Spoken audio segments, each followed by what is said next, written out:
ನಮಸ್ತೆ ವೀಕ್ಷಕರೇ, ನಾವಿಂದು ಕೂರ್ಮಗಡ ಜಾತ್ರೆಗೆ ಹೋಗಬೇಕೆಂದು ಬೆಳಿಗ್ಗೆ ಸುಮಾರು 8:30ಕ್ಕೆ ಮನೆಯಿಂದ ಹೊರಟಿದ್ವಿ. ಸುಮಾರು 9 ಗಂಟೆಗೆ ಬೈತ್ಕೂಲ್ ಬಂದರು ತಲುಪಿದ್ವಿ. ಆಲ್ರೆಡಿ ತುಂಬ ಜನ ಮೊದಲೇ ಬಂದು ಲೈನಲ್ಲಿ ನಿಂತಿರಿದ್ರು.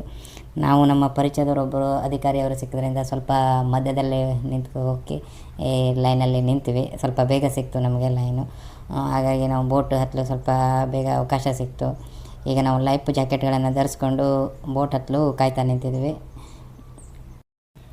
ಒಬ್ಬೊಬ್ಬರನ್ನಾಗಿ ಕೌಂಟಿಂಗ್ ಮಾಡಿಕೊಂಡು ಬೋಟ್ ಹತ್ತಿಸ್ಕೊಳ್ತಾ ಇದ್ದಾರೆ. ಪ್ರತಿಯೊಬ್ಬರನ್ನು ಲೆಕ್ಕಕ್ಕೆ ತೆಗೆದುಕೊಂಡು ಬೋಟ್ ಹತ್ತಿಸ್ಬೇಕಾಗುತ್ತೆ. ಒಂದು ಬೋಟಿಗೆ ಸುಮಾರು 80ರಿಂದ 90 ಜನ ಹೋಗ್ತಾರೆ. ಈ ಬೋಟ್ ಪ್ರಯಾಣಕ್ಕೆ ಯಾವುದೇ ಶುಲ್ಕವನ್ನು ಕೊಡಬೇಕಂತಿಲ್ಲ, ಫ್ರೀಯಾಗಿ ಕರ್ಕೊಂಡು ಹೋಗ್ತಾ ಇದ್ದಾರೆ. ಎಲ್ಲರೂ ಬೋಟ್ ಹತ್ಕೊಂಡು ಕೂತ್ಕೊಂಡಿದ್ದಾರೆ. ನಾವು ಮೇಲ್ಗಡೆ ಹತ್ತಿದ್ದೀನಿ. ಸ್ವಲ್ಪ ಇವರು ನಮ್ಮ ಬೋಟ್ ಡ್ರೈವರು. ಬೋಟ್ ಈಗ ಚಾಲೂ ಆಗಿದೆ. ಬೋಟ್ ಸ್ಟಾರ್ಟ್ ಆದ ನಂತರ ಒಂಥರ ಖುಷಿಯ ಅನುಭವ, ಒಂಥರ ಮೈ ಜುಮ್ ಅನಿಸ್ತಾ ಇದೆ. ಬೋಟ್ ಪ್ರಯಾಣ ಒಂದು ಅಪರೂಪವಾಗಿರುತ್ತದೆ. ಇದು ತುಂಬ ಅಪರೂಪ. ಈ ಬೆಳ್ಳಕ್ಕಿ ದಂಡುಗಳು ಕಾಣಿಸ್ತಾ ಇದೆ ನೋಡಿ, ತುಂಬ ಚೆನ್ನಾಗಿ ಕಾಣಿಸ್ತಾ ಇದೆ. ಈ ಕಾರವಾರ ತಾಲೂಕಿನ ಕೂರ್ಮಗಡದಲ್ಲಿ ಶ್ರೀ ನರಸಿಂಹದೇವರ ಜಾತ್ರೆಯು ಪ್ರತಿ ವರ್ಷ ಜನವರಿ ತಿಂಗಳಿನಲ್ಲಿ ನಡೆಯುತ್ತದೆ. ಸಾವಿರಾರು ಸಂಖ್ಯೆಯ ಭಕ್ತಾದಿಗಳು ಜಾತ್ರೆಯಲ್ಲಿ ಬೋಟ್ ಮೂಲಕ ಪ್ರಯಾಣ ಬೆಳೆಸಿ ನರಸಿಂಹದೇವರ ಜಾತ್ರಾ ಪೂಜೆಯಲ್ಲಿ ಪಾಲ್ಗೊಂಡು ದೇವರ ದರ್ಶನವನ್ನು ಪಡೆಯುವುದು ತುಂಬ ವಿಶೇಷವಾಗಿರುತ್ತದೆ. ಈ ಬಲಗಡೆ ಕಾಣಿಸುತ್ತಲ್ಲ, ಅದು ಕೂರ್ಮಗಡ. ಎಡಗಡೆ ಕಾಣಿಸುವುದು ದೇವಗಡ. ಪ್ರಯಾಣವು ಸರಿಸುಮಾರು 6ರಿಂದ 7 ಕಿಲೋಮೀಟ್ರ್ ಆಗಿರುತ್ತದೆ. ಮತ್ತು ಒಂದು 15ರಿಂದ 20 ನಿಮಿಷ ಸಮಯ ತೆಗೆದುಕೊಳ್ತದೆ. ವೀಕ್ಷಕರು ಯಾರಾದರೂ ಈ ನರಸಿಂಹದೇವರ ಜಾತ್ರೆಗೆ ಬರಬೇಕನ್ನೋರು ಪ್ರತಿ ವರ್ಷ ಜನವರಿ ತಿಂಗಳಲ್ಲಿ ಬರಬಹುದು. ವೀಕ್ಷಕರೇ, ಇಲ್ಲಿ ಬೋಟ್ ಕಾಣಿಸುತ್ತಲ್ಲ, ಆ ಬೋಟಲ್ಲಿ ಶ್ರೀ ನರಸಿಂಹದೇವರ ಮೂರ್ತಿಯನ್ನು ಪಲ್ಲಕ್ಕಿಯಲ್ಲಿ ಕಡವಾಡದಿಂದ ತಗೊಂಡು ಬಂದು ಇಲ್ಲಿ ಕೂರ್ಮಗಡ ಗುಡ್ಡದ ಮೇಲೆ ಪ್ರತಿಷ್ಠಾಪಿಸಿ ದೇವರ ಜಾತ್ರೆಯನ್ನು ನಡೆಸ್ತಾರೆ. ಈಗ ಆ ಬೋಟು ಅಲ್ಲಿ ಹೋಗ್ತಾ ಇದೆ ನೋಡಿ, ಸಮುದ್ರದ ದಡಕ್ಕೆ. ನಮ್ಮ ಬೋಟನ್ನು ಸ್ಟಾಪ್ ಮಾಡಿಟ್ಟಿದ್ದಾರೆ. ಆ ಬೋಟು ಹೋದ ನಂತರ ಆ ದೇವರ ಪಲ್ಲಕ್ಕಿಯಲ್ಲಿ ಹೋಗಿ ಪ್ರತಿಷ್ಠಾಪಿಸಿದ ನಂತರ ನಮ್ಮ ಬೋಟು ಸ್ಟಾರ್ಟ್ ಮಾಡ್ತಾರೆ. ಆ ಬೋಟು, ನಮ್ಮ ಬೋಟು ಪೂರ್ತಿಯಾಗಿ ದಡಕ್ಕೆ ಹೋಗಲ್ಲ, ಯಾಕಂದರೆ ಅದು ದೊಡ್ಡದಾಗಿದೆ. ಈ ಚಿಕ್ಕ ಕಾಣಿಸ್ತಾ ಇದೆಯಲ್ಲ, ಇದನ್ನು ಡಿಂಗಿ ಅಂತಾರೆ. ಈ ಡಿಂಗಿಯಲ್ಲಿ ನಾವು ಒಂದು 10ರಿಂದ 15 ಜನ ಕೂತ್ಕೊಂಡು ಹೋಗ್ಬೋದು. ಈಗ ಬೋಟಲ್ಲಿ 10ರಿಂದ 15 ಜನಗಳನ್ನು ಇಳಿಸ್ಕೊಂಡು ಕರ್ಕೊಂಡು ಹೋಗ್ತಾರೆ. ಈ ಸ್ಥಳೀಯರು ತುಂಬ ಚೆನ್ನಾಗಿ ವ್ಯವಸ್ಥೆಯನ್ನು ಮಾಡಿದ್ದಾರೆ, ಮೀನುಗಾರರು. ಈಗ ನಾವು ಬಂದಂಥ ಬೋಟಿಂದ ಒಬ್ಬೊಬ್ಬರಾಗಿ ಇಳಿದು ಆ ಡಿಂಗಿಯಲ್ಲಿ ಹತ್ತು ಕೂತ್ಕೊಳ್ಬೇಕಾಗ್ತದೆ.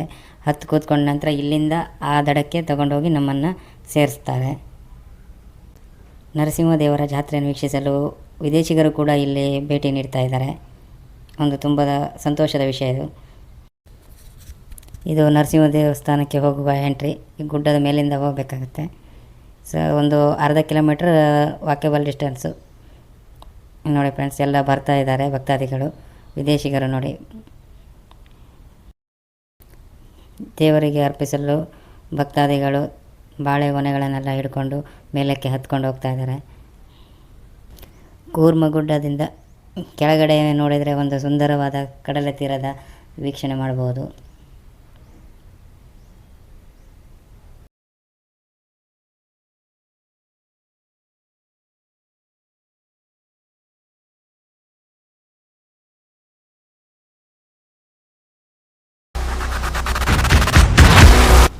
ದೇವರ ದರ್ಶನಕ್ಕಾಗಿ ಭಕ್ತಾದಿಗಳು ತುಂಬ ದೊಡ್ಡ ಕ್ಯೂನಲ್ಲಿ ನಿಂತ್ಕೊಂಡು ಕಾಯ್ತಾ ಇದ್ದಾರೆ.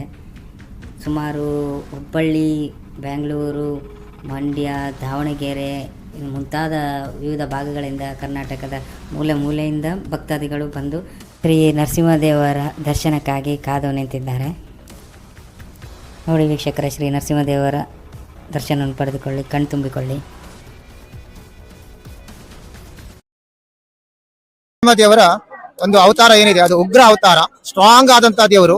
ಯಾವ ದೇವರಿಂದಲೂ ಬಗೆಹರಿಸಕ್ಕೆ ಆಗದೇ ಇರುವಂತಹ ವಿಷಯಗಳನ್ನ ಈ ದೇವಸ್ಥಾನಕ್ಕೆ ಬಂದು ಹೇಳ್ಕೊಂಡ್ರೆ ಅದು ಸರಿ ಹೋಗ್ತದೆ ಅನ್ನೋ ಒಂದು ವಿಶ್ವಾಸ ನಮ್ಮಲ್ಲಿದೆ. ಹಾಗಾಗಿ ನಾನು 25 ವರ್ಷದಿಂದ ನಿರಂತರವಾಗಿ ದೇವಸ್ಥಾನಕ್ಕೆ ಬರ್ತಾ ಇದ್ದೇನೆ. ಪ್ರತಿ ವರ್ಷವೂ ಬರ್ತೇನೆ. ಕೊರೋನಾ ಟೈಮ್ನಲ್ಲಿ ಒಂದ್ ಸ್ವಲ್ಪ ಅಡಚಣೆ ಆಯ್ತು ಅಷ್ಟೇ, ಬೇರೆ ಬಿಟ್ರೆ ಎಲ್ಲವೂ ಸರಿಯಾಗಿದೆ. ಆಮೇಲೆ ನಾನು ಒಂದು 40 ವರ್ಷದ ಹಿಂದೆ ಬಂದಿದ್ದೆ, ನಂತರ ಒಂದು 25 ವರ್ಷದಿಂದ ನಿರಂತರವಾಗಿ ಬರ್ತಾ ಇದ್ದೇನೆ. ಈ ದೇವರಲ್ಲಿ ಒಂದು ಪ್ರಾರ್ಥನೆ ಮಾಡ್ಕೊಂಡು ಹೋದ್ರೆ, ಒಂದು ಹೇಳಿಕೆ ಹೇಳ್ಕೊಂಡು ಹೋದ್ರೆ ಆ ಕೆಲಸ ಖಂಡಿತ ಆಗ್ತದೆ ಅನ್ನೋ ವಿಶ್ವಾಸ ನಮಗಿದೆ. ಅದಕ್ಕಾಗಿ ನಮ್ಮನೆ ಈ ಸಂಖ್ಯೆಯಲ್ಲಿ ಜನ ಸೇರಿದ್ದಾರೆ.